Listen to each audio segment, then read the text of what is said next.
This problem deals with rolling and ICs. So let's read the problem statement. Shown below, the autonomous ground robot is geometrically symmetric about the y-axis. The two large wheels of the robot are driven by their own electric motors that causes the wheel to turn, propelling the vehicle forward.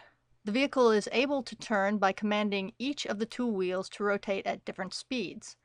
If the left wheel is commanded to rotate at 4 radians per second and the right wheel is commanded to rotate 6 radians per second, determine for the instant shown the translational velocity of the center of both wheels, the translational velocity of the vehicle's mass center g, and the vehicle's overall angular velocity omega, and assume that the two wheels roll without slip.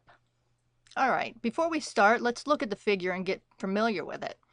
All right, so we have the autonomous vehicle. This is the side view. You notice the wheels. The wheels are not going to slip, so that'll be important. The top view shows us the velocity of B and A. We don't know the size of those yet, but given the relative sizes of the angular velocities, the velocity of B will be bigger than A. And then we have some geometry locating where the center of mass is. All right, so let's start. All right, we know the angular velocity of both wheels and the radius. So how are we going to solve this problem? Well, we're going to find the velocity of the wheel centers first. Then we'll find the location of the overall IC. Once we have that, we can use that information to determine the angular speed of the vehicle. And then we'll find the velocity of the center of mass. All right, so let's look at the side view of the vehicle again. We have the wheel. The IC for the wheel is at the ground, so there's no slip. And we want to determine the velocity of the center of the wheel.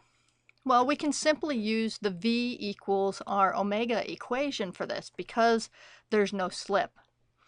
So we'll apply that to both wheels, A and B. So for example, A, we have VA equals R omega A.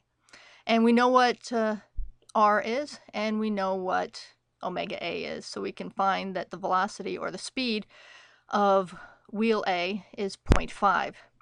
And if the velocity is required, we know it's in the J direction.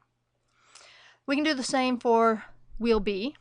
We get 0.75 meters per second. And again, that is also in the J direction. And like we suggested before, velocity of B is larger than the velocity of A. All right, so we have that.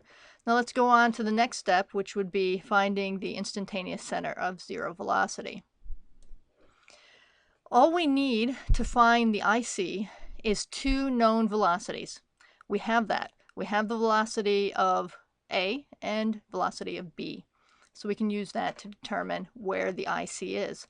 If you look at this figure, we know that the velocity of the IC is 0, and you can see that B is bigger, A decreases, and it'll continually decrease till we get to the IC.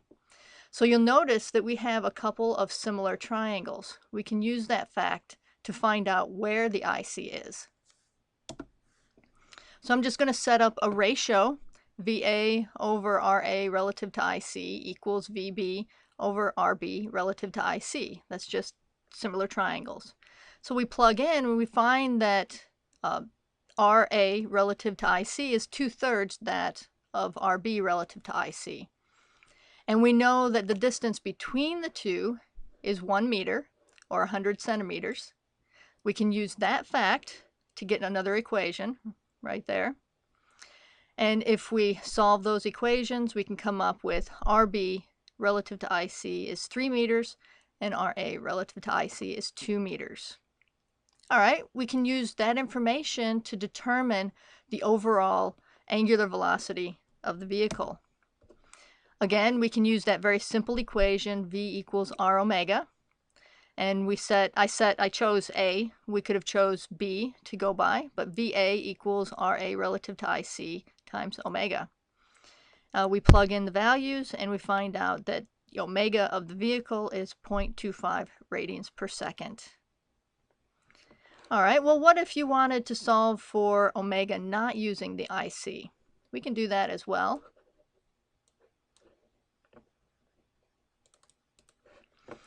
All right, so let's find the IC without let's find the angular velocity without using the IC.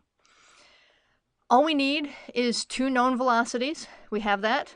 So we plug it into the relative velocity equation, and VA equals VB plus omega cross RA relative to B. And we plug in, and we find the same answer. Omega equals 0.25. Now let's find the velocity of the center of mass. We're again going to use the relative velocity equation, this time for the center of mass G. So Vg equals Va plus omega cross Rg relative to A. We could have used velocity of B as well, but I chose to use A. So we plug in the values. We know that if we want to get to G from A, we have to go 50 centimeters in the X and minus 10 centimeters in the Y.